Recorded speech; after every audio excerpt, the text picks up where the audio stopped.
இருக்கிற ஊடக நண்பர்கள் அனைவருக்கும் என்னுடைய நன்றியை தெரிவித்துக் கொள்கிறேன். தமிழ்நாடு அரசியல் களத்தை நாகரிகமானதாகவும் தமிழ்நாடு மரபுகளுக்கு ஏற்ற ஒரு களமாகவும் நாம் மேம்படுத்த நினைக்கிறோம்.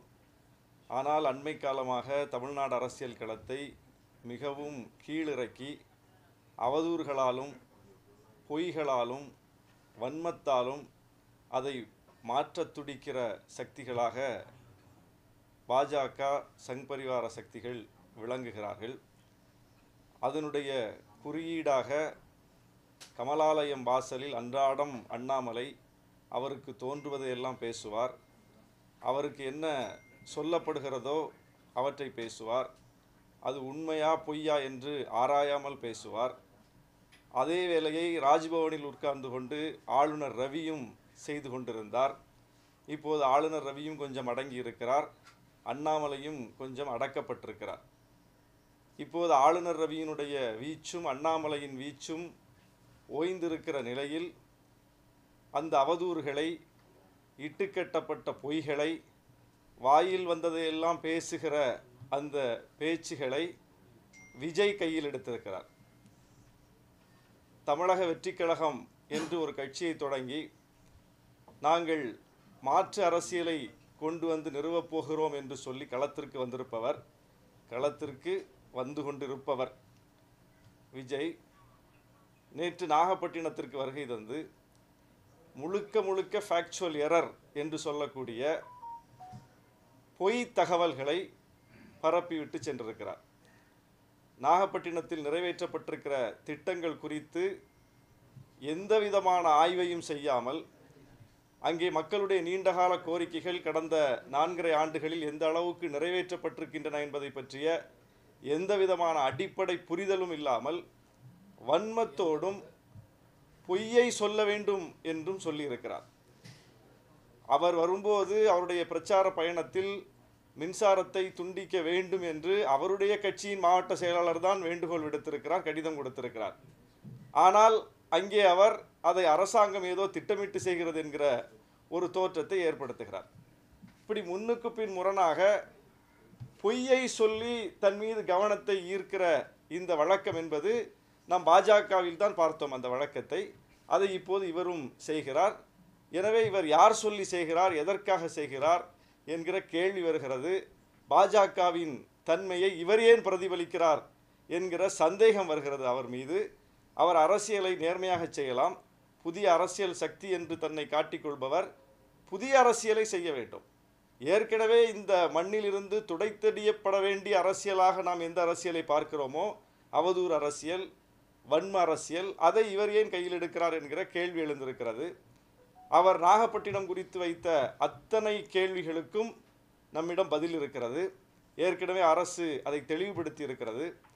கடந்த 4.5 ஆண்டு காலத்தில் நாகப்பட்டினத்தினுடைய பல்வேறு கோரிக்கைகள் நிறைவேற்றப்பட்டிருக்கின்றன. குறிப்பாக அவர் மீன்பிடி துறைமுகம் அமைக்கப்படவில்லை, கடல் அரிப்பு தடுப்புச்சுவர் அமைக்கப்படவில்லை என்கிற ஒரு குற்றச்சாட்டை வைத்திருக்கிறார். என்னுடைய சட்டமன்ற தொகுதிக்கு உட்பட்ட மீனவ கிராமங்களில், குறிப்பாக சாமந்தான்பேட்டை என்கிற கிராமத்தில் மீன்பிடி துறைமுகம் தூண்டில் விளைவு அமைக்க வேண்டும் என்பது நீண்டகால கோரிக்கை. அந்த நீண்டகால கோரிக்கையை இந்த ஆட்சி காலத்தில் தான் நிறைவேற்றி ஐஐடியிலிருந்து ஆய்வுக்குழுவெல்லாம் வந்து அதை ஆய்வு செய்து பார்த்து இங்கே அமைக்கலாம் என்று அவர்கள் பரிந்துரைத்து அதற்கு நிதி ஒதுக்கீடு செய்து கிட்டத்தட்ட 32 கோடியில் அந்த திட்டம் நிறைவேறக்கூடிய அளவுக்கு அந்த கோரிக்கை ஏற்கப்பட்டிருக்கிறது. அந்த வேலை நடந்து கொண்டிருக்கிறது. அதுபோல நம்பியார் நகர் என்கிற பகுதியில் கடல் அரிப்பு ஏற்படுகிறது என்று அந்த மக்கள் மிகவும் வருந்தினார்கள், கோரிக்கை வைத்தார்கள். கடந்த ஆட்சி காலத்திலெல்லாம் அந்த கோரிக்கை நிறைவேற்றப்படவில்லை. இந்த ஆட்சி வந்த பிறகு சட்டமன்றத்தில் நாங்கள் எல்லாம் பேசி அந்த ஊருக்கு 10 கோடி ரூபாய் செலவில் கடல் அரிப்பு தடுப்புச்சுவர் எழுப்பப்பட்டிருக்கிறது. அதுபோல நாகூர் பட்டினச்சேரி, என்னுடைய தொகுதிக்கு உட்பட்ட ஊர்களை மட்டுமே நான் சொன்னால் கூட என்னால் மிகப்பெரிய பட்டியலை போட முடியும். நாகூர் பட்டினச்சேரியில் கடல் அரிப்பு தடுப்புச்சுவர் செய்யப்பட்டிருக்கிறது. அதுபோல நம்பியார் நகர் கிராமத்தில் புயல் பாதுகாப்பு மையம் 6 கோடி ரூபாய் செலவில் அந்த மையம் எழுப்பப்பட்டிருக்கிறது. மீனவ மக்களை பாதுகாக்கக்கூடிய, புயல் வந்தால் அந்த பாதிப்பிலிருந்து மக்களை காக்கக்கூடிய புயல் பாதுகாப்பு மையம் கட்டப்பட்டிருக்கிறது. இப்படி மீனவ மக்கள் சார்ந்தே என்னுடைய தொகுதிக்கு பக்கத்தில் இருக்கக்கூடிய கீழ்வேலூர் தொகுதிக்குட்பட்ட அக்கரைப்பேட்டை மிகப்பெரிய மீனவ மக்கள் வாழக்கூடிய பகுதி. அங்கே 100 கோடிக்கு மேல் செலவில் ஒரு மிகப்பெரிய மீன் இறங்குதளம், மீன் பதப்படுத்தும் நிலையம் எல்லாம் அமைக்கப்பட்டிருக்கிறது. வேளாங்கண்ணியில் அமைக்கப்பட்டிருக்கிறது. அதுபோல சுற்றுலா மேம்பாட்டில் என்னுடைய தொகுதியில் நாகூர் சில்லடி கடற்கரையில் கிட்டத்தட்ட 6 கோடி ரூபாய் செலவில் ஒரு நெய்தல் பூங்கா, 2.5 கோடி ரூபாய் மதிப்பீட்டில் இன்னொரு பூங்கா, அது இசைமுரசு நாகூர் அணிபாவுடைய 100ஆண்டை முன்னிட்டு அந்த பூங்காவுக்கு தான் நம்முடைய முதலமைச்சர் அவருடைய பெயரை சூட்டியிருக்கிறார். அது விரைவில் திறக்கப்பட இருக்கிறது. பல்வேறு கட்ட பணிகள் சுற்றுலாவுக்கான மேம்பாட்டுக்காக, மீனவர் நலனுக்காக, அதுபோல உள்கட்டமைப்பு மேம்பாடு. நாங்கள் இந்த ஆட்சி அமைவதற்கு முன்னால் தேர்தலை சந்திக்கும் போது நாகப்பட்டினத்தில் அக்கரைப்பேட்டை மேம்பாலம், நாகப்பட்டினத்தை அக்கரைப்பேட்டை இணைக்கக்கூடிய மேம்பாலம் அந்த இடத்துல தொங்கிக்கிட்டு இருந்தது. அந்த ரயில்வே ட்ராக்குக்கு மேலே மட்டும் கட்டி வச்சுருந்தாங்க. அதை இந்த பக்கமும் இணைக்கல, அந்த பக்கமும் இணைக்கல. ஏன்னா அதுக்கு நிலம் கையகப்படுத்தணும், மிகப்பெரிய பொருட்செலவாகும்னு சொல்லி கைவிடப்பட்ட ஒரு திட்டம். இந்த ஆட்சி வந்த பிறகு நாங்கள் வைத்த கோரிக்கையின் அடிப்படையில் மக்களுடைய கோரிக்கையை ஏற்று 104 கோடி ரூபாய் ஒதுக்கீடு செய்யப்பட்டு அந்த பாலம் கட்டப்பட்டு இப்போது 75 விழுக்காடு பணிகள் முடிந்திருக்கிறது. இப்படி அவர் எதையுமே அது அங்கே என்ன நடந்திருக்குன்னு கூட தெரிஞ்சிக்காம அங்கே எவ்வளோ பெரிய வேலைகள் செய்யப்பட்டிருக்கு என்பதை பற்றி எந்த விதமான புரிதலும் இல்லாமல் பேசியிருக்கிறார். காவிரியை இணைச்சிங்களா, குடிநீரை கொண்டு வந்தீங்களான்னு பேசியிருக்கிறார். நாகப்பட்டினம் வரலாற்றிலேயே 1700 கோடி ரூபாய் மதிப்பீட்டில் குடிநீர் திட்டம், மிகப்பெரிய திட்டம், அந்த திட்டம் அங்கே நிறைவேற்றப்பட்டிருக்கிறது. அந்த பணிகள் ஏறத்தாழ முடியும் தருவாயில் இருக்கு. அதனால எல்லா இடமும் குடிநீர், வீட்டுக்கு வீடு குடிநீர் இணைப்புக்கான வேலைகள் நடந்திருக்குது. அதனால் சாலைகளில் தோண்டப்பட்ட குடிநீர் இணைப்புக்காக தோண்டப்பட்டதுனால சாலை எல்லாம் சிக்கலாக போச்சு. திரும்ப அந்த சாலையை போடுறதுக்கு ஒவ்வொன்றுக்கு நிதி ஒதுக்கீடு பெற்று அப்படி ஒரு திட்டத்தை நிறைவேற்றுவதன் மூலம் இன்னொரு திட்டத்தை நிறைவேற்ற வேண்டிய தேவை ஏற்பட்டு அப்படி ஒவ்வொன்றாக அந்த ஊருக்கு பார்த்து செய்யப்பட்டிருக்கிறது. அவர் என்ன குற்றச்சாட்டை வைத்தாலும் அந்த குற்றச்சாட்டுக்கு பதில் இருக்கிறது. அப்போ அவர் வைத்த எந்த குற்றச்சாட்டுமே உண்மையிலே அந்த மண்ணுக்கு என்ன தேவை இருக்கிறதோ, என்ன கோரிக்கை நிறைவேற்றப்படாமல் இருக்கிறதோ அதை சொல்லியிருந்தால் அது ஒரு மக்கள் நலனிலிருந்து பேசலான்னு சொல்லலாம். மக்களுக்கு இந்த தேவை இருக்கு, அரசாங்கம் இதுவரைக்கும் நிறைவேற்றாமல் இருக்கு, அதை அவர் அட்ரஸ் பண்றாரு, ஒரு புதிய கட்சியாக இதை கையில் எடுத்து பேசுறாரு என்றால் அது மக்கள் நலன் சார்ந்தது. ஆனால் ஏற்கனவே மக்கள் வைத்த கோரிக்கையின் அடிப்படையில் மக்கள் பிரதிநிதிகள் நாங்கள் போய் அரசிடம் முறையிட்டு சட்டமன்றத்தில் வாதாடி அரசு அதை கனிவோடு பரிசீலித்து ஏற்றுக்கொண்டு நிதி ஒதுக்கீடு செய்து நிறைவேற்றப்பட்டிருக்கிற திட்டங்களை, நிறைவேற்றப்பட்டு வருகிற திட்டங்களை எல்லாம் செய்யவே இல்லை என்று சொல்வதனுடைய பின்னணி என்ன? இவர் இந்த அரசுக்கு அவப்பெயரை ஏற்படுத்த நினைக்கிறார் ஒன்று. இப்படியெல்லாம் பொய்யை பேசுவதன் மூலம் அவர் சாதிக்க நினைப்பது என்ன? உண்மையை பேசுங்க. உண்மையிலே அந்த மண்ணுக்கு என்ன தேவையோ அதை சொல்லுங்க. நாகூர் ஹாஸ்பிட்டலை பற்றி பேசியிருக்கிறார். நாகூர் ஆண்டவர் அரசு மருத்துவமனை என்பது 40 ஆண்டுகளாக பழுதடைந்த நிலையில் இருந்த ஒரு மருத்துவமனையை இந்த அரசு வந்த பிறகு முழுக்க அந்த பழைய கட்டிடங்களெல்லாம் இடிச்சிட்டு 5 கோடி ரூபாய் மதிப்பீட்டில் புதிய கட்டிடம் கட்டும் பணி நடந்து வருது. ஆனாலும் அந்த மருத்துவமனை புதுசாக கட்டிடம் கட்டுறதுனால அதை மூடிடக்கூடாதுன்னு சொல்லி தற்காலிகமாக வேறு ஒரு கட்டிடத்தில் அந்த மருத்துவமனை இயங்கிக் கொண்டிருக்கிறது. அங்கே 4 பேர் பணியாளர்கள், மருத்துவர்கள் உள்ளிட்ட பணியாளர்கள்னா அந்த 4 பேர் ஸ்டாஃபும் இருக்காங்க, வேக்கண்டே இல்லைங்க. அப்போ இதெல்லாம் அவர் தெரியாமலேயே அங்கே பேசிகிட்டு இருக்காரு. ஒட்டுமொத்த நாகப்பட்டினம் மாவட்டத்திற்கு மருத்துவர்கள் பற்றாக்குறை என்பது அது நீண்ட கால பிரச்சனை. அது ஏன்னா அங்கே பணியாற்றுவதற்கு மருத்துவர்கள் பெரிதாக ஆர்வப்படுவதில்லை. அது இந்த ராமநாதபுரத்துக்கு போட்டுட்டா எங்களை தண்டிக்கிற மாதிரி அப்படின்னு ஒரு காலத்தில் ஒரு புரிதல் இருந்தது போல நாகப்பட்டினத்தை பார்க்கிற மனோநிலை இருக்கிறது பணியாளர்கள்ட்ட. அப்படி ஒரு நிலை இருந்த பிறகும் கூட இந்த அரசு வந்த பிறகு முடிந்த வரைக்கும் ரோஸ்டர் சிஸ்டத்தின் மூலம் அங்கே பணியாளர்களை, மருத்துவர்களை கொண்டு நிரப்பக்கூடிய பணியை ஒவ்வொரு கட்டத்திலும் செய்து வரக்கூடிய ஒரு சூழலை நம்ம பார்க்கிறோம். நாங்கள் பல முறை கோரிக்கை வச்சிருக்கிறோம், அது ஒவ்வொன்றாக நிறைவேற்றப்படக்கூடிய ஒரு சூழலை பார்க்கிறோம். இப்படிப்பட்ட இடத்தில் சுற்றுலா தொடர்பாக அவர் வைத்த குற்றச்சாட்டு, மருத்துவத்துறை தொடர்பாக அவர் வைத்த குற்றச்சாட்டு, உள்கட்டமைப்பு தொடர்பாக அவர் வைத்த குற்றச்சாட்டு, கோட்டை வாசலில் பாலம் கெட்டாமல் இருக்காங்க, பழுதடைந்துருச்சு அப்படின்னு சொல்கிறாரு. கோட்டை வாசல் பாலத்தை பற்றி ஒரு ஆய்வை செய்து பொதுப்பணித்துறையின் மூலம், நெடுஞ்சாலைத்துறையின் மூலம் ஆய்வு செய்து அந்த பாலம் ஸ்டெபிலிட்டியாக இருக்குது, அது இன்னும் பல ஆண்டுகள் தாக்கு பிடிக்கும், தாங்கும் என்று ரிப்போர்ட் வந்திருக்கு. அப்போ பல ஆண்டுகள் தாக்கு பிடிக்கக்கூடிய அளவுக்கு வலிமை பொருந்தி இருக்கக்கூடிய ஒரு பாலத்தை போய் யாராவது இடிப்பாங்களா? அரசுகிட்ட என்ன இப்போ கஜானாவில் நிரம்பியா இருக்குது பணம். அப்போது தேவை ஏற்படும் போது தான் அதை செய்ய முடியும். அப்போ அதையும் ஆய்வு செய்து விட்டு ரிப்போர்ட் சாதகமாக வந்ததுனால அது இப்போ தேவையில்லை, அது இடிக்க வேண்டியதில்லை, அது நல்லா இருக்குது, இன்னும் பல்லாண்டுகள் அது தாங்கும் என்பதனால் அந்த பாலம் கட்டலை. எங்கே பாலம் தேவையோ அங்கே கட்டிக்கிட்டு இருக்கோம். அப்படி எல்லா திட்டமும் நான் பட்டியல் போட்டு சொல்ல முடியும், பெரிய லிஸ்ட்டு, அது அவ்வளோ பெரிய லிஸ்ட்டு தேவையில்லை. தொகுதி மக்களுக்கு தெரியும், அவங்க பார்க்குறாங்க இந்த அரசு அமைந்த பிறகு அங்கே எப்படி இன்ஃப்ராஸ்ட்ரக்சர் ஒவ்வொன்றா டெவலப் ஆகிருக்கு, இந்த 5 ஆண்டுகளுக்கு முன்னால் பார்க்காத காட்சி இப்போ எப்படி பார்க்குறோம் அப்படிங்கிறத அந்த மண்ணின் மக்கள் புரிந்து கொண்டிருக்கிறார்கள். அப்போ இவருக்கு உண்மையை சொல்லி அரசியல் செய்வதற்கு ஏதும் இல்லாததனால் அவதூறு அரசியலை, பொய் அரசியலை கையில் எடுத்திருக்கிறார். அது நீடிக்காது, நிலைக்காது. அவர் ஒரு நாகரிக அரசியல் செய்யட்டும், உண்மையிலே மக்களுக்கு என்ன தேவையோ அதை பேசட்டும். அதை விடுத்து விட்டு அண்ணாமலையினுடைய இடத்தை நிரப்புவதற்கு அவர் தேவையில்லை, ஆர்.என். ரவியினுடைய இடத்தை நிரப்புவதற்கு அவர் தேவையில்லை. தமிழ்நாட்டில் இப்படி நிறைய பேர் நம்ம பார்த்துட்டோம். அந்த இடத்தை பிடிப்பதற்கு விஜய் ஏன் துடிக்கிறார் என்பதுதான் நம்முடைய கேள்வி. பல்கலைக்கழகத்தில் எந்த துறையுமே இல்லைன்னு சொன்னார், அதுக்கு நீங்க அது திருவாரூரில் போய் பேசியிருக்காரு. அது திருவாரூர் மத்திய பல்கலைக்கழகம். ஒன்றிய அரசு நம்ம ஒவ்வொன்றையும் பெறுவதற்கு, அதுவும் கல்வி ரீதியாக பெறுவதற்கு எவ்வளவு பெரிய போராட்டத்தை நடத்திக்கிட்டு இருக்கோம். இந்த மாநில அரசு எவ்வளோ பெரிய போராட்டத்தை நடத்திட்டு இருக்குது. மாநில கட்சிகளை களத்தில் இறங்கி எப்படிப்பட்ட போராட்டங்களை நம்ம நடத்திட்டு இருக்கோம்னு தெரியும். அப்போ அவர் யாரை குற்றச்சாட்டணும்? ஒன்றிய அரசு தொடர்பாக இப்போ ரயில்வே ஸ்டேஷன் தொடர்பாக ஒரு குற்றச்சாட்டு வைக்கிறார், ஒன்றிய பல்கலைக்கழகம் தொடர்பாக ஒரு குற்றச்சாட்டு வைக்கிறார். அதுவும் ஒழுங்காக தெரிஞ்சுக்கிட்டு வச்சிருக்கலாம். அப்போது ஒன்றிய அரசை நோக்கி அவர் நம்மளோட சேர்ந்துல பேசணும். எங்கே பேசுகிறாரு? பாஜக தொடர்பான விஷயங்களில் அவர் எங்கே வெளிப்படுறாரு? அப்போ அவருக்கு திமுகவை குறிவைப்பதற்கான அஜெண்டா யாராவது கொடுத்துருக்காங்களா? அதுதான் ஒரு வேலையா?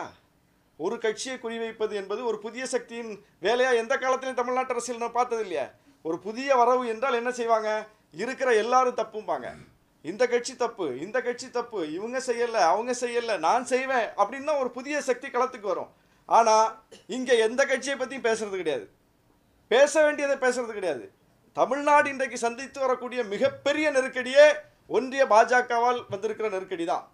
நம்முடைய மாநில உரிமை தொடர்பான விஷயங்களில் பாஜகவோட நிலைப்பாடு, ஒன்றிய அரசுடைய நிலைப்பாடு, கல்வி தொடர்பான விஷயத்தில் ஒன்றிய அரசுடைய நிலைப்பாடு, நம்முடைய நிதி ஆதாரங்கள் விஷயத்தில் ஒன்றிய அரசுடைய நிலைப்பாடு, நம்முடைய நதிநீர் பிரச்சனைகளில் ஒன்றிய அரசினுடைய நிலைப்பாடு, ஒவ்வொன்றையும் பாருங்கள். எந்த பக்கம் திரும்பினாலும் நமக்கு முட்டுக்கட்டை போடுவதாகவும் நமக்கு முரண்பாடான கருத்தை கொண்டு நம் மீது திணிப்பதாகவும் இருப்பது யாரு? எந்த கட்சி, எந்த அரசு? அப்போ அந்த அரசை நோக்கி நீங்கள் என்ன உங்களுடைய வெளிப்பாடு இருக்குது? அப்போ வெளிப்பாடே இல்லை, மேம்போக்காக இருக்குது. இன்றைக்கி ஒன்றிய அளவில் ராகுல் காந்தி ஒரு மிக முக்கியமான பிரச்சனையை கையில் எடுத்து போராடிக்கிட்டு இருக்கிறார், வாக்கு திருட்டு. அதை இந்த புதிய சக்தி விஜய் எந்த அளவுக்கு அட்ரஸ் பண்ணுறாரு? அப்போ அந்த பக்கம் திரும்புறதே கிடையாது. சும்மா ஒரு தீர்மானத்தை போடுறது, அந்த தீர்மானத்தை கூட மாநாட்டில் வாசிக்கிறது கிடையாது. மறைமுகமாக இவங்களே பூட்டி வச்சுக்கிட்டு ப்ரெஸ்ஸுக்கு ஒரு அறிக்கையாக கொடுத்துட்டு போயிடுவாங்க. மாநாட்டில் வச்சா மக்களுக்கு தெரிஞ்சிடும்ல. அப்போ மக்களுக்கு தெரிஞ்சிடவும் கூடாது, அந்த பிரச்சனை பேசுபொருளாகவும் ஆகிடக்கூடாது. ஆனால் தீர்மானம் நாங்கள் நிறைவேற்றியிருக்கோம்னு சொல்கிறதுக்கு, ஒரு சான்றுக்கு காட்டுறதுக்கு ஒரு பேப்பர் வேணும். இப்படிப்பட்ட ஒரு அரசியலை செய்து கொண்டிருக்கிறார். இந்த அரசியலை இங்கே உட்காந்துக்கிட்டு ஒப்பீனியன் மேக்கர்ஸ் உட்காந்துட்டு ஆஹா ஓஹோ அவர் பேச்சை பார்த்தீங்களா, ஃபயர் விட்டார் பார்த்தீங்களா, அப்படி பார்த்தீங்களா, இப்படி பார்த்தீங்களான்னா என்ன ஃபயர் விட்டார்? நான் கேட்குற கேள்விக்கு பதில் சொல்லட்டும். நாகப்பட்டினம் தொடர்பாக நேற்று அவர் பேசிட்டு போனதில் ஒரு கேள்விக்கு அவர் பதில் சொல்லட்டும். அப்போ அது எப்படி ஃபயர் விட்டதாகும்? இங்கே என்னங்க எல்லாருமே இதாக உட்காந்துட்டு இருக்கோமா? யார் வேணாலும் எப்படி வேணாலும் பேசிட்டு போகலாம், பதில் சொல்கிறதுக்கு ஆள் இல்லையா? அப்போது அப்படியெல்லாம் இல்லை. தமிழ்நாட்டு அரசியல் களம் அப்படி இல்லை. தமிழ்நாட்டு அரசியல் களத்தை மக்கள் கூர்மையாக பார்க்கிறார்கள். அவருக்கு கூடுகிற கூட்டம் என்பது அவருடைய சினிமா கவர்ச்சிக்கு கூடுகிற கூட்டம். தமிழக வெற்றி கழகம் என்கிற கட்சியையே தொடங்காமல் இதே விஜய் அவர்கள் நாகப்பட்டினத்துக்கு வந்திருந்தார்னு வைங்க, நேற்று வந்தது அப்படியே ஒரு கட்சியெல்லாம் விட்டுருங்க, தாவேக்கா கிடையாது, விஜய் நாகப்பட்டினத்துக்கு வர்றாருன்னு சொல்லி அறிவிக்கப்பட்டு ஒரு நாள் பயணம் அந்த ஊரில் அவர் நிகழ்த்தினா இந்த கூட்டம் வருமா வராதா? இதே கூட்டம் வரும், இதோட கூடுதலாக கூட வரும். எல்லாரும் கூட பார்த்துருப்பாங்க. ஏன்னா அப்போ வெறும் விஜயா, ஒரு நடிகர் விஜயா, எல்லா கட்சிக்காரங்களும் பார்த்துருப்பாங்க. அப்போது அவருக்கு இருக்கிற அந்த சினிமா கவர்ச்சி என்பது அது ஒரு நிலையானது. அதை வைத்துக்கொண்டு அவர் அப்படி ஃபயர் விட்டுட்டார், இப்படி ஃபயர் விட்டுட்டார்னு சொல்லி இப்படி பல பேர் பேசுவதும், இல்லாத ஒன்றை இருப்பதாக காட்டுவதும், அவர் கேள்விகளாக அடுக்கி விட்டார், சவால் விட்டு விட்டார், தைரியம் இருக்கான்னு கேட்டுட்டார். முதல்ல நீங்கள் ப்ரெஸ்ஸை சந்திக்க அந்த தைரியம் இருக்கா உங்களுக்கு? ஒரு கேள்விக்கு பதில் சொல்லுங்க. பத்திரிகையாளர்களை சந்திக்காத தலைவர்களே கிடையாது உலகத்தில். ஊடகவியலாளர்கள் வைக்கக்கூடிய கேள்விகளை எதிர்கொள்வதுதான் துணிச்சல். அரசியல் அந்த துணிச்சல் வேணும். முதல் அடிப்படை தகுதி அதுதான். எந்த கேள்வி வேணாலும் கேளுங்க, பதில் சொல்கிறேன் என்பது தான் ஒரு தலைவருக்கான இலக்கணம். அது எங்கே போச்சு உங்கள்கிட்ட? நேற்று வந்து ப்ரெஸ் அப்பவும் உங்களை நோக்கி வர்றாங்க, நீங்கள் அவங்கள வந்து பார்க்காத போதும், அவங்கள வந்து நீங்கள் பார்க்க விரும்பாத போதும் அவங்க கடமையை செய்கிறாங்க, மைக்கை நீட்டுறாங்க, உடனே கண்ணாடியை தூக்குறீங்க. என்னன்னு கூட கேட்குறதுக்கு உங்களுக்கு வந்து துணிச்சல் இல்லை. நீங்கள் துணிச்சலை பற்றி மற்ற தலைவர்களுக்கு சவால் விடுறீங்க. முதல்ல இந்த அடிப்படை துணிச்சலை நீங்கள் பெறுங்கள். இது துணிச்சல்னு கூட சொல்ல முடியாது, இது ஒரு சாதாரண அடிப்படையான ஒரு தகுதி. இந்த தகுதி கூட நீங்கள் இன்னும் அடையவில்லை. அப்போ நீங்கள் வந்து ஒரு பிம்பம். உங்களுடைய புகழ் என்பது சினிமாவின் மூலம் கிடைத்திருக்கிற புகழ். உங்களுக்கு எல்லாரும் ரசிகர்களாக இருக்காங்க, நாங்கள் கூட உங்கள் படத்தை விரும்பி பார்க்கக்கூடியவர்களாக இருக்கிறோம். அடுத்த படம் வந்தாலும் பார்ப்போம், கடைசி படத்தையும் பார்த்தோம். அப்போ எங்களெல்லாம் உங்கள் கணக்கில் வச்சுப்பீங்களா? அப்போ உங்கள் கணக்கு என்பது என்ன? ஒரு தேர்தலையாவது நீங்கள் சந்திச்சிருக்கணும். நீங்கள் கட்சி தொடங்கி 2 ஆண்டுகளில் உங்களுடைய துணிச்சலை நிரூபிப்பதற்கு பல இடைத்தேர்தல்கள் வந்தது, போட்டியிடலை. நீங்கள் நாடாளுமன்ற தேர்தல் வந்துச்சு, உங்களுடைய கொள்கை எதிரியை களத்தில் சந்திச்சிருக்க முடியும், போட்டியிடலை. நீங்கள் 26 தேர்தலுக்கு கூட இப்போ கடைசியாக ஒரு படத்துக்கு 6 மாதம் கால் ஷீட் கொடுத்த மாதிரி இப்போ ஒரு 6 மாதம் கால் ஷீட் கொடுத்துருக்கீங்க. இந்த படம் ஓடுனா கண்ணி பண்ணுவீங்க, இந்த படம் ஃப்ளாப் ஆயிடுச்சுன்னா விட்டுட்டு போயிடுவீங்க. அது ஏற்கனவே ஒரு கேரள ஒரு திரைக்கலைஞர், ஒரு நடிகை அவர்கள் வந்து சொல்லியிருக்காங்க. அவர்கிட்ட நான் பேசும்போது அவர் சொன்னார் அப்படின்னு. அது உண்மையாக போயான்னு தெரியல, ஆனால் அவங்க சொல்லியிருக்காங்க, அதை நீங்கள் மறுக்கலை. அப்போ இப்படித்தான் இந்த அரசியல் வந்து முன்னிறுத்தப்படுகிறது. இதை அவ்வளோ பெரிய ஒரு சுயம்புவாக களத்திலிருந்து வர்ற ஒரு லீடரோடு ஒப்பிட்டு, எக்ஸ்டம்போராக பேசக்கூடிய லீடர்ஸோடு ஒப்பிட்டு, எந்த கேள்வி வைத்தாலும் பதில் சொல்லக்கூடிய லீடர்ஸோடு ஒப்பிட்டு, ஃபயர் விட்டுட்டாரா அப்படி விட்டுட்டாருன்னு 10 பேர் ஏன் பேசுகிறீங்க? அப்போது இது ஒரு வேலை திட்டம் போல் இருக்குது, புனைவாக இருக்குது, ஒரு செயற்கையாக இருக்குது. ஒரு கட்சியை தொடங்குவதும் அவரை வந்து ரொம்ப தள்ளி கொண்டு வந்து விடுறது களத்தில். அவர் வரவே மாட்டார், வீக்கெண்டில் வருவார், எப்போது ஒரு நாள் வருவார், ஏதாவது ஒன்று பேசுவார். அதுவும் வந்து ரொம்ப ஸ்கிரிப்டடாக பேசுவார், எதுவும் திடீர்னுலாம் பேச சொன்னால் பேச மாட்டார். அப்போ இப்படி வந்து ஒரு வடிவமைக்கப்பட்ட ஒரு தலைமை, ஒரு வடிவமைக்கப்படுகிற ஒரு கட்சி, ஒரு டிசைனாக இருக்குது எல்லாம். இது வந்து தமிழ்நாட்டு அரசியலுக்கு உகந்ததல்ல. நீங்கள் மக்கள் பிரச்சனையை பேசுங்க. நீங்கள் மக்கள் பிரச்சனையை உங்கள் கவனத்துக்கு வந்து அதன் மீது அக்கறை கொண்டு நீங்கள் பேசியிருந்தால் நாகப்பட்டினத்தில் வந்து இப்படி பொய்யையும் புரட்டையும் பேசியிருக்க மாட்டீங்க. உண்மையிலே நாகப்பட்டினம் மக்களுக்கு என்ன பிரச்சனை இருக்குன்னு பேசியிருப்பீங்க. அந்த மக்கள்கிட்ட இன்னும் கோரிக்கை நிறைவேற்றப்படாமல் கோரிக்கை என்ன இருக்குது அதை எடுத்து அட்ரஸ் பண்ணியிருப்பீங்க. அது அந்த மக்களுக்கு இப்போ வலு சேர்க்கும். ஓ, விஜய் வந்து சொல்கிறாரு, இந்த கோரிக்கையெல்லாம் மிச்சம் இருக்குது, இதை பேசுகிறதுக்கு விஜய் வர்றாரு. இப்போ நாங்களும் பேச தானே செய்கிறோம். எல்லா கோரிக்கையும் நிறைவேறிடுச்சா? அப்போ சட்டமன்றத்தில் அடுத்த கூட்டம் நடந்தால் நாங்கள் என்ன எல்லா கோரிக்கையும் நிறைவேறிச்சிச்சு, எனக்கு டைம் தேவையில்லை, வாழ்க அப்படின்னு சொல்லிட்டு உட்கார போகிறோம். சட்டமன்ற கூட்டத்தில் எப்போ கூடும், அடுத்தது எந்த பிரச்சனையை பேசலான்னு தானே காத்திருக்கோம். அப்போ அது மாதிரி இன்னும் நிறைவேற்றப்படாத கோரிக்கைகள் இருக்குது, மக்களுக்கு தேவைகள் இருக்குது. அதை பேசுவதற்கு ஒரு கட்சி வந்து பேசலாம், பல கட்சிகள் பேசணும், பல தலைவர்கள் பேசணும். மக்களின் குரலாக பல தலைவர்கள் பல கட்சிகள் பேசும்போது தான் அந்த குரலுக்கு ஒரு பெரிய வலிமை சேரும், அந்த கோரிக்கை நிறைவேற்றப்படும். அப்படி ஒரு சக்தியாக விஜய் வந்தால் அது மக்களுக்கான அரசியல். ஆனால் அதெல்லாம் பேச மாட்டேன், பொய் தான் பேசுவேன் அப்படின்னா, பொய் பேசியவர் என்ன நிலைமைக்கு ஆனார்னு பார்க்குறோம். 2 IPSகள் தமிழ்நாட்டில் பொய்யையும் புரட்டையும் அன்றாடம் பேசி தமிழ்நாட்டில் இன்றைக்கி அவங்களுடைய நிலைமை என்னன்னு பார்க்குறோம், கண்ணால் பார்க்குறோம். அதுபோல் மக்களால் நிராகரிக்கப்படக்கூடிய நிலைமை தான் விஜய்க்கும் வரும். இப்படியே போனால் இல்லை, நீங்கள் அண்ணாமலையும் கவர்னர் ரவி அவர்களையும் ஒப்பிட்டு விஜய் சொல்கிறீங்க. அவங்க 2 பேரும் அமைதியாக இருக்காங்க, இவர் பேசுகிறாரு, இவருக்கு ஒரு அஜெண்டா கொடுக்கப்பட்டிருக்கிறதான்னு ஒரு சந்தேகத்தை எழுப்புறீங்க. இல்லை எப்படி புரிஞ்சுக்கிறது? அவங்களோட வாய்ஸாக பேசுகிறாரா இல்லை பின்னாடி இருந்து பேச வைக்கப்படுறாரா என்னன்னு? அதாவது அண்ணாமலை என்ன செய்து கொண்டிருந்தாரோ அதை இப்போ அவர் செய்யலை. அவர் இப்போ அன்றாட பிரச்சனை சந்திக்கிறாரா? இல்லை. நீங்களே போய் கேள்வி கேட்டாலும், அண்ணா நான் ஒரு தொண்டன்னா இப்போ நான் பேசுகிறதுக்கு தயாராக இல்லைண்ணான்னு சொல்லிட்டு போயிடுறாரு. அதே மாதிரி வந்து RN ரவி இப்போ பேச்சு மூச்சை காணும், பழைய சேட்டைகள்லாம் இப்போ சேரதில்லை. அவரும் வந்து அந்த நீதிமன்ற தீர்ப்புக்கு பிறகு, உச்ச நீதிமன்றம் ஓங்கி தலையில் குட்டிய பிறகு அவரும் வந்து அந்த பழைய வீரியத்தோடு இல்லை. அப்போ 2 பேரும் கிட்டத்தட்ட ஓய்வு பெற்ற நிலையில் ஆகிவிட்டார்கள். அப்போ அவங்க டிஸ்சார்ஜ் ஆனோடனே இவர் அட்மிட் ஆகியிருக்கார். இவர் அட்மிட் ஆகி ஒரு பாசிட்டிவான அரசியலை முன்னெடுத்தால் நாம் வரவேற்க தயாராக இருக்கிறோம். இவர் கட்சி தொடங்கியவுடன் வரவேற்ற முதல் கட்சி விடுதலை சிறுத்தைகள் கட்சி. இவர் மாநாடு அறிவித்தவுடன் வாழ்த்து சொன்ன முதல் தலைவர் எங்களுடைய தலைவர் எழுச்சி தமிழர். அப்போ எங்களுக்கு காழ்ப்பு கிடையாது, வன்மம் கிடையாது, அது எங்களுக்கு தேவையும் இல்லை. அவரோட கூட்டணி சேரலாங்கிற எதிர்பார்ப்பு நாங்கள் இல்லை. அவர் கூட்டணிக்கு அழைச்சார், போனோமா? அந்த மாதிரி கணக்கு எங்களுக்கு கிடையாது. அப்போ நாங்கள் உள்ளன்போடு பார்க்குறோம். வரட்டும், யார் வேணாலும் வரட்டும், வந்து கட்சி தொடங்கட்டும், அவங்க கருத்தை சொல்லட்டும், அவங்க கொள்கையை பேசட்டும். மக்கள்கிட்ட அவங்களுக்கு ஏற்பு இருந்தால் அவங்க நிற்க போகிறாங்க, மக்கள் ஏற்கலைன்னா ஒரு தேர்தலோட காணாமல் போயிடுவாங்க. இதுதான் நம்ம பார்த்துட்டு வர அரசியல். அப்போ அதில் ஏன் நம்ம போய் அவர் மேலே வன்மத்தை கக்கிக்கிட்டு, அது நமக்கு தேவையில்லை. ஆனால் அவர் இப்போது இருக்கிற கட்சிகளின் மீது வன்மத்தை கக்குகிறார். இந்த வன்மத்தை கக்குகிற அரசியல் என்பது யாருடைய அரசியல்? அதுதான் நான் கேட்குறேன். வன்மத்தை கக்குகிற அரசியல், பொய்யை புரட்டை சொல்லுகிற அரசியல், ஃபேக்சுவல் எரரோடு பேசுகிற அரசியல் யாருடைய அரசியல்? அதனால தான் நான் ரவியையும் அண்ணாமலையும் ஒப்பிட்டு சொல்கிறேன். இது ஒரு அவருக்கு கூடுகிற கூட்டம் இல்லை, அவருக்கு வரக்கூடிய அவர் சொல்கிற விஷயம், இது எல்லாமே உங்கள் கூட்டணிக்கும் உங்கள் கட்சிக்கும், குறிப்பாக நீங்கள் சட்டமன்ற உறுப்பினராக உங்களுக்கும் ஒரு ஒரு ஒரு அழுத்தத்தையோ நெருக்கடியோ ஏற்படுதுன்னு நினைக்கிறீங்களா? இல்லை எப்படி பார்க்கறது இது? இந்த 3 விஷயத்தையும் ஒப்பிட்டு எப்படி? அதான் நான் சொல்லிட்டேன், அவருக்கு எல்லா தரப்பிலும் ரசிகர்கள் இருக்கிறார்கள், நாமும் அவருடைய ரசிகர்களாக இருக்கிறோம்.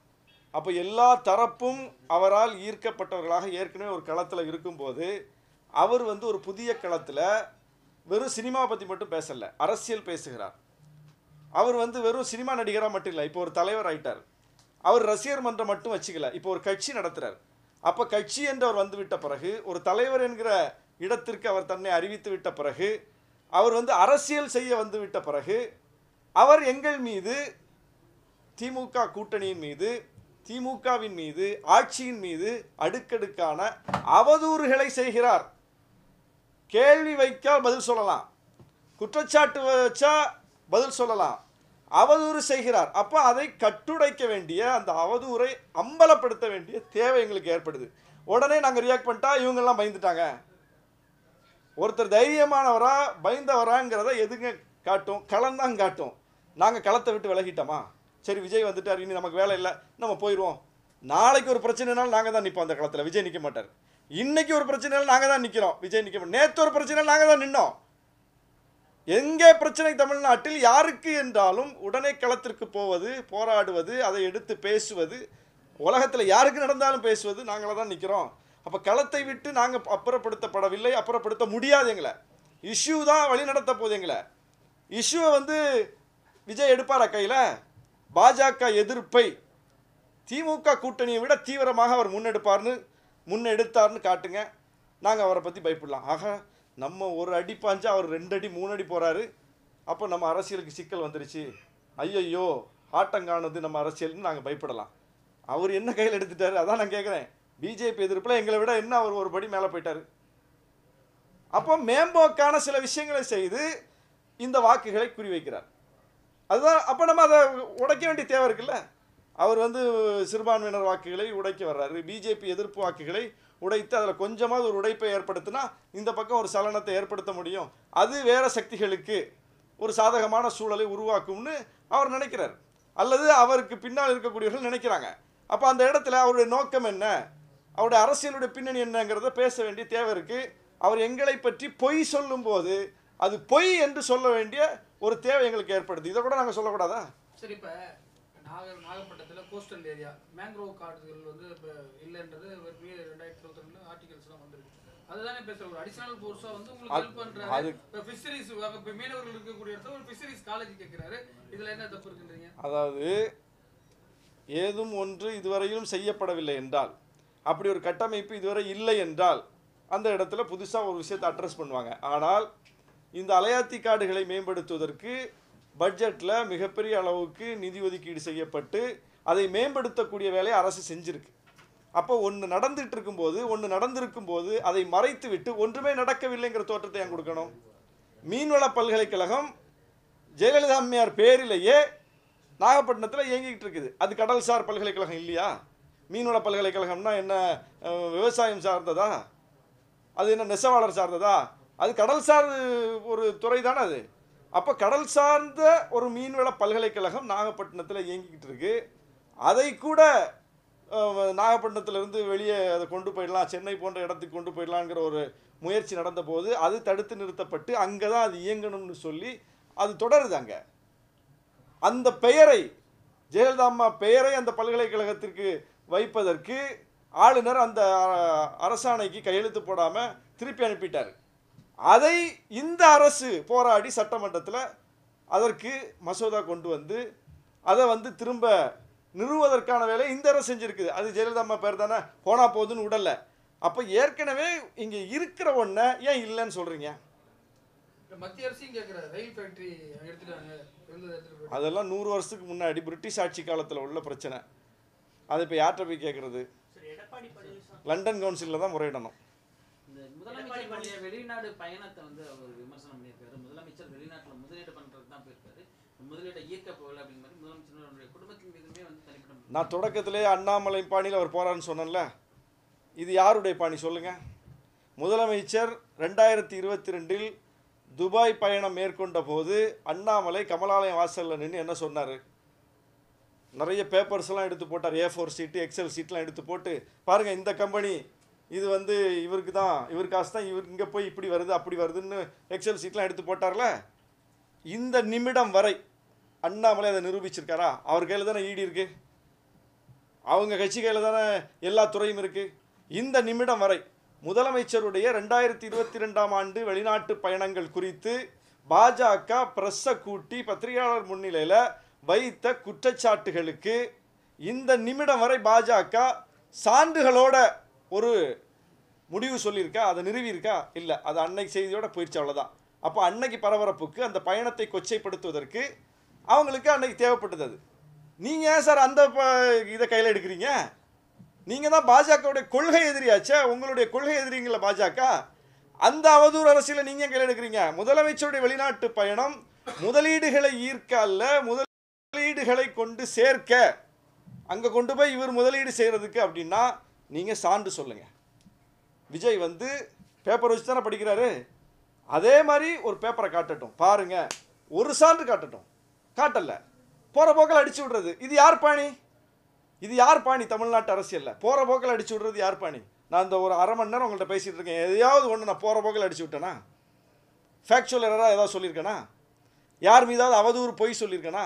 எங்கள் தலைவர் அன்றாட செய்தியாளர்கள் சந்திக்கிறார், ஒரு ஃபேக்சுவல் எரர், ஒரு தவறான தகவல், ஒரு அவதூறான செய்தி, அதெல்லாம் எங்கள் பாணியே கிடையாது. இந்த தமிழ்நாட்டு அரசியலில் ஒரு காலத்தில் அரசியல் கட்சியினுடைய மேடைகளில் பேச்சாளர்களுடைய பாணியாக இருந்துச்சு. அது கூட இன்னைக்கு வந்து இந்த ஊடகங்களுடைய பெருக்கத்தால் தொழில்நுட்ப வளர்ச்சியின் காரணமாக பார்த்து பேசணும், கவனமாக பேசணும்னு சொல்லி அந்த மேடைகள் கூட சீராகி வருவதை பார்க்கிறோம்.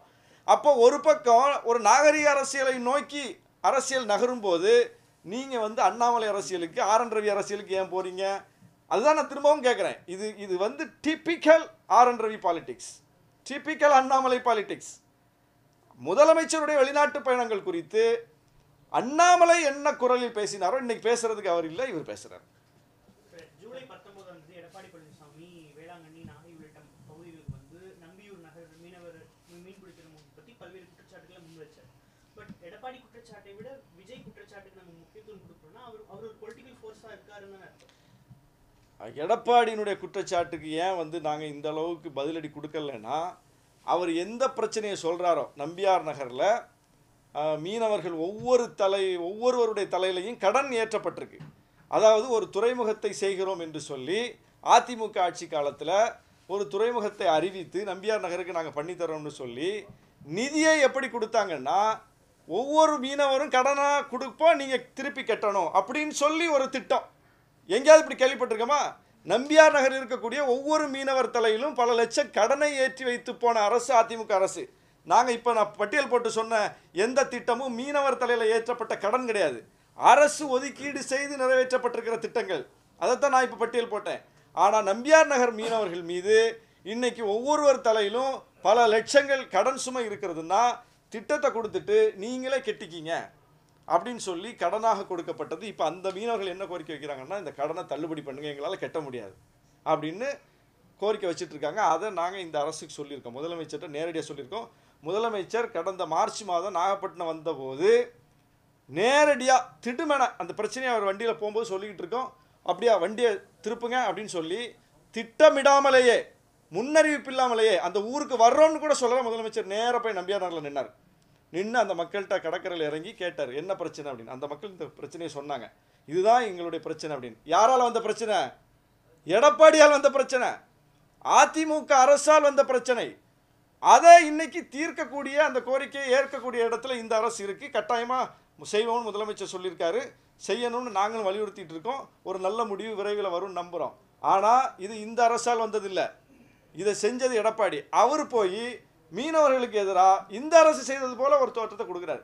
அப்போ அது அங்கே மக்களுக்கு தெரியும் யார் ஆட்சியில் இது வந்துச்சுன்னு. அதை நாங்கள் அந்த மக்களுக்கு சொல்ல வேண்டிய தேவையில்லை எங்களுக்கு. ஆனால் விஜய் வந்து சொல்கிறது பொய் சொல்கிறார். அதனால இதை வந்து எக்ஸ்போஸ் பண்ண வேண்டிய தேவை இருக்குது. இதை எப்படி அட்ரஸ் பண்ண போகுது களத்தில்? நீங்கள் இன்னைக்கு அவர் நேற்று பேசிட்டு போயிருக்காரு, இன்னைக்கு எங்களை பார்த்து சொல்லுவீங்க, உங்கள் தொகுதி மக்களுக்கோ இல்லை நாகை மாவட்ட மக்களுக்கோ என்ன சொல்லுங்க? அதாவது அங்கே நடக்கக்கூடிய பணிகள் ஒவ்வொரு காலகட்டத்திலையும் ஒவ்வொரு பணிகளாக நடக்கும்போது அது வந்து ஒரு தொகுப்பாக தெரியாது மக்களுக்கு கண்ணுக்கு. திடீர்னு பார்ப்பாங்க இந்த பணி நடக்கும், அந்த பணி நடக்கும், இந்த பணி நடக்கும். ஒரு 4.5 ஆண்டு காலத்தில் தொடர்ச்சியாக பல்வேறு கட்ட அளவில் பணிகள் நடக்கும்போது இந்த ஆட்சி காலத்தில் என்னென்ன நடந்திருக்கு அப்படிங்கிறத ஒரு ஃபிகராக மக்களுக்கு பார்க்க தெரியாது, பார்க்க மாட்டாங்க எப்போவுமே. அப்போ அதை சொல்லுவதற்கு ஒரு தொகுப்பு வேணும். அது இன்னைக்கு விஜயால் எங்களுக்கு வந்திருக்குதுன்னு நினைக்கிறேன் நான். விஜய் வந்து பொய்யா சொல்ல சொல்ல நாங்கள் என்னென்னலாம் செஞ்சுருக்கிறோம், என்னென்ன பணிகள் நடந்திருக்குதுன்னு ஒரு தொகுப்பாக இன்றைக்கி மக்கள்கிட்ட சொல்வதற்கான ஒரு வாய்ப்பு இது. ஆனால் அவர் உண்மையை பேசுனா அது நல்லது, அவருக்கு நல்லது. பொய்யை பேசுனா அது எங்களுக்கு நல்லது. 2026 களத்தில் தாவேக்காக்கும் திமுகவுக்கும் நேரடி போட்டி வேறு யாரும் களத்தில் இல்லை. இதை வந்து இங்கே தம்பி நம்ம ராம் இருக்கார், ராம் சங்கர், அவர் ஓராண்டுக்கு முன்னாடி ஒரு பேட்டி எடுத்தார் என்கிட்ட. அப்போவே நான் சொன்னேன், எதிர்க்கட்சி அரசியலை விஜய் தீவிரப்படுத்தினால் அதிமுக தன்னுடைய இருப்பை இழக்கும். இதுதான் டைட்டிலே. இப்போ திமுகவுக்கும் தாவேக்காவுக்கும் போட்டின்னு விஜய் சொல்கிறாருன்னா அதில் யாருக்கு பிரச்சனை? அதில் திமுக கூட்டணிக்குமா பிரச்சனை இருக்கா? அவர் எந்த கட்சி அங்கே வந்து காலி பண்ணுறாரு? இதை எந்த ஒப்பீனியன் மேக்கர்ஸும் பேச மாட்டாங்க. விஜய் வருகை விசிகாவுக்கு ஆபத்து, விஜய் வருகை திமுகவுக்கு ஆபத்து. அவர் திமுகன்னு ஒன்று இருக்குன்னு சொல்கிறாரு, விஜயே சொல்லாதே நீங்கள் சொல்லிக்கிட்டு இருக்கீங்க. விஜய் திமுகன்னு ஒன்று இருக்குன்னு அக்செப்ட் பண்ணி பேசுகிறாரு, அதனுடைய வலிமையை புரிஞ்சுக்கிட்டு பேசுகிறாரு. அதை எதிர்க்கத்தான் நான் வந்திருக்கேன்னு பேசுகிறாரு. ஆனால் அவர் சார்பில் அவரை விதந்தோதி பேசக்கூடியவங்க பூரா திமுக ஓட்டு தான் போகுது, விசிகே ஓட்டு தான் போகுது. விசிகே ஓட்டு எப்படி போகும்? விசிகே ஓட்டுனா முதல்ல என்ன? விசிகே ஓட்டுனா சினிமா கவர்ச்சியில் வந்த ஓட்டா?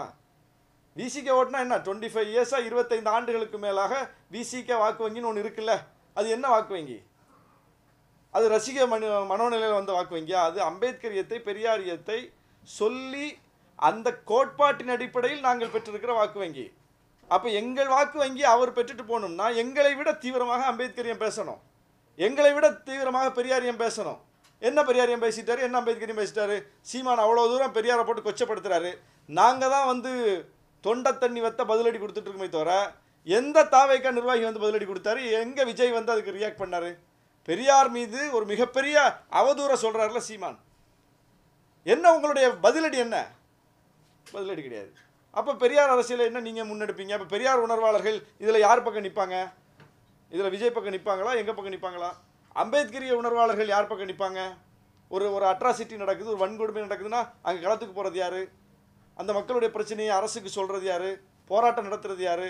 அந்த மக்களுக்கு நீங்கள் தனிமைப்படுத்தப்பட்டவர் அல்ல, நீங்கள் கைவிடப்பட்டவர் அல்ல, உங்களோட நாங்கள் இருக்கேங்கிற நம்பிக்கை தர்றது யார்? விசிகே தானே தர்றோம். அப்போ எங்களை விட எங்கள்கிட்ட இருந்து அந்த ஓட்டை அவர் வாங்கிட்டு போகணும்னா எங்களை விட அவர் எங்கே அந்த களத்தில் நின்றுருக்காரு? இப்போவும் நிற்கிறாரா? இல்லையே. அப்போது அதான் சொல்கிறேன், திரும்ப ஒரு போலியான பிம்பம் கட்டமைக்கப்படுறது. அந்த ஓட்டை வாங்கிடுவார், இந்த ஓட்டை வாங்கிடுவார். எப்படி வாங்குவாருன்னு வாங்குவதற்கான என்ன அரசியல் அவர்கிட்ட இருக்குது? அதனால் அதெல்லாம் எங்களுக்கு அதை பற்றிலாம் பிரச்சனையே கிடையாது. நாங்கள் அவருக்கு பயந்தோ அவர் எங்கள் ஓட்டை வாங்கிடுவார்னோ அப்படிலாம் நாங்கள் வந்து பேசலை. எங்கள் மீது வைக்கப்படுகிற குற்றச்சாட்டுக்கு பதில் சொல்கிறோம், அவ்வளோதான். நன்றி, மிக்க நன்றி.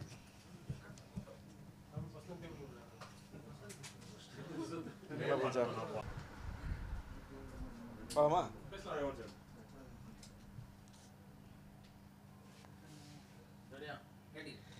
அப்போ திமுகவுக்கு மாற்று தாவேக்கா தான். திமுக வெர்சஸ் தாவேக்கா, திமுகவா தாவேக்காவா தான், அதுதான் இனி தமிழ்நாடு அரசியல்னு விஜய் பேசுகிறாரு. திரும்ப பேசுகிறாருன்னா அந்த இடத்துல அவர் யாரை காலி பண்ணுறாரு? அதிமுக என்கிற கட்சியவே அவர் காலி பண்ணுறாரு. அதிமுக என்கிற கட்சியை அதிமுக உள்ளே பலர் காலி பண்ணிட்டாங்க. பிஜேபி தன் பங்குக்கு பாதி காலி பண்ணிருச்சு. இப்போ விஜய் வந்து திமுகவுக்கு எதிர் நான் திமுக எதிர் அரசியலை தான் கூர்மைப்படுத்துகிறேன்னு சொல்லுவதன் மூலம் திரும்ப டிஎம்கே வெர்சஸ் டிவிகே என்று அவர் பேசுவதன் மூலம் அதிமுக என்கிற ஒரு மாபெரும் கட்சி, தமிழ்நாட்டை அதிக முறை ஆண்ட கட்சி, ஜெயலலிதா, எம்ஜிஆர் போன்ற மாபெரும் தலைவர்களால் வழிநடத்தப்பட்ட கட்சி. இன்றைக்கும் களத்தில் மிகவும் உயிர்ப்போடு இருக்கக்கூடிய ஒரு கட்சி. அந்த தொண்டர்கள் வந்து ரொம்ப ஆக்டிவானவங்க, ரொம்ப விசுவாசமானவங்க. அந்த சின்னத்துக்குன்னு ஒரு மிகப்பெரிய செல்வாக்கு இருக்குது. இதெல்லாம் யாருமே டிஸ்பியூட்டே பண்ண முடியாது. அப்படிப்பட்ட ஒரு கட்சி இன்றைக்கி சிதறி போயிருக்கு. ஒரு ஒழுங்கான தலைமை அமையாமல் ஒரு ஒருங்கிணைந்த தலைமையின் கீழே இப்போ ஓரளவுக்கு திரண்டிருக்கிற அந்த தலைமையும் பிஜேபி முடிஞ்ச அளவுக்கு அங்கே உள்ள வச்சே ஆட்களை எடுத்து அதை டிஸ்மேண்டில் பண்ணிகிட்டு இருக்கு. இப்போ கொஞ்சம் மிஞ்சி இருக்கிறதையும் விஜய் வந்து என்ன சொல்கிறாருன்னா, இப்போ மிஞ்சி இருக்கிறதும் எப்படி, அது திமுக எதிர்ப்பில் தானே மிஞ்சி இருக்குது. திமுக வெர்சஸ் அதிமுக என்கிற அந்த எதிர் அரசியலில் தான் எடப்பாடி தலைமையில் ஒரு 20 விழுக்காடு வாக்கு என்கிற அளவுக்கு அது மிஞ்சி இருக்கு. இப்போ திமுக எதிர் அரசியலை விஜய் கூர்மைப்படுத்த எந்த கட்சிக்கு ஆபத்து, எந்த கட்சியினுடைய இருப்பு கேள்விக்குறியாகும், எந்த கட்சி திமுகவுக்கு எதிர் என்று முன்னிறுத்தப்படும். அப்போ ஏற்கனவே இருக்கக்கூடிய அதிமுக தான் தன்னுடைய இருப்பை இழக்கும். அப்போ ஒப்பீனியன் மேக்கர்ஸ் இப்படி பேசுங்க, விஜய் வருகையால் அதிமுகவுக்கு ஆபத்துன்னு பேசுங்க, விஜய் வருகையால் அதிமுக செல்வாக்கு இழக்கும்னு பேசுங்க, விஜய் வருகையால் அதிமுக தன்னுடைய தன்மை இழக்கும்னு பேசுங்க. அதுதானே சரியா இருக்கும். ஆனால் அவங்களுக்கு உண்மை தெரியுது. விஜய்னு ஒருத்தர் எமர்ஜானா, டிவிகேன்னு எமர்ஜானா, டிஎம்கேக்கு எதிராக அது எமர்ஜானா, அது டிஎம்கேக்கு எதிராக ஏற்கனவே எமர்ஜாக இருந்த ஒரு கட்சியை தான் காலி பண்ணும் அப்படிங்கிறது நல்லா தெரிஞ்சுமே இங்கே வந்து வேற ஒரு கருத்தை, ஒரு கட்டமைப்பை ஏற்படுத்திக்கிட்டே இருக்காங்க. அது வந்து காலம் அதை உணர்த்தும். முதல்ல விஜய் வந்து தேர்தலில் போட்டியிடட்டும். முதல்ல அதுவே அதிமுக இடத்தையே அவர் பிடிப்பாராங்கிறதும் தேர்தல் என்ன தான் தெரியும். அதுவும் வந்து தேர்தலை பார்க்கணும். நம்ம இப்போ ஒவ்வொரு கட்சிக்கும் திமுக கூட்டணிக்கு இவ்வளோ ஓட்டு, திமுகவுக்கு இவ்வளோ ஓட்டு, திமுக கூட்டணியில் கூட ஒவ்வொரு கட்சிகளுக்கும் இவ்வளோ ஓட்டு இருக்கு, அதிமுகவுக்கு இவ்வளோ ஓட்டு இருக்கு, பிஜேபிக்கு இவ்வளோ ஓட்டு இருக்கு, நாம் தமிழருக்கு 8 விழுக்காடு ஓட்டு இருக்குங்களாம் தேர்தலில் போட்டியிடாமலேயே பெர்செப்ஷன் அடிப்படையில் எல்லாம் சொல்லப்பட்டதா? இந்த விழுக்காடுங்கிறது எப்படி வந்துச்சு? இந்த விழுக்காடுங்கிறது தேர்தலில் போட்டியிட்டதுனால வந்துச்சு. ஆனால் ஒரு கட்சிக்கு மட்டும் தேர்தலையே போட்டியிடாமல் ஒருத்தர் 15ங்கிறாரு, ஒருத்தர் 20ங்கிறாரு, ஏன் 50ன்னு சொல்லுங்க. அதில் ஏன் வஞ்சனை பண்ணுறீங்க? விஜய் 50 விழுக்காடு ஓட்டு வாங்குவார்னு ஏன் சொல்ல மாட்டீங்க? நீங்கள் சொல்கிறத முடிவு பண்ணிட்டீங்கல்ல, அதே 10 எந்த அடிப்படையில் சொல்கிறீங்க? அது என்ன 15 எந்த அடிப்படையில் சொல்கிறீங்க? அது என்ன 20? ஏன் 50 சொல்லுங்கள்? இல்லை 80 விழுக்காடு வாக்குப்பதிவு ஆனால் 80மே விஜய்க்குன்னு கூட சொல்லலாமே. ஏன்னா அவர் தான் ப்ரூவ் பண்ணல. இப்போ ப்ரூவ் பண்ணாத ஒருவருக்கு நீங்கள் எப்படி ஒரு ஃபிகரை ஃபிக்ஸ் பண்ணுறீங்க? எந்த கட்சிக்கு இப்படி ஃபிக்ஸ் பண்ணீங்க? திமுகவுக்கு 40 விழுக்காடு தேர்தலில் போட்டியிடாமலேயே ஃபிக்ஸ் பண்ணிட்டீங்களா? நாம் தமிழருக்கு 8 விழுக்காடு தேர்தலில் போட்டியிடாமலே ஃபிக்ஸ் பண்ணிட்டீங்களா? தேர்தலில் போட்டியிட்டு வாங்கினது தானேங்க சொல்கிறீங்க. எல்லா கட்சிக்கும் அப்படி தான் சொல்லி கொண்டிருக்கிறோம் என்னும்போது தாவேகாவுக்கு மட்டும் ஒரு தேர்தலை கூட, ஒரு இடைத்தேர்தலை கூட அந்த கட்சி சந்திக்காமல் இருக்கும்போதே 15ங்கிறீங்க, 20ங்கிறீங்க, 25ங்கிறீங்க. முதல்ல அது 25, 15, 5, 2, 1 இல்லை நோட்டாக்கு கீழேயா? எலெக்ஷன் சந்திக்கட்டும். சந்திச்சப்பறம்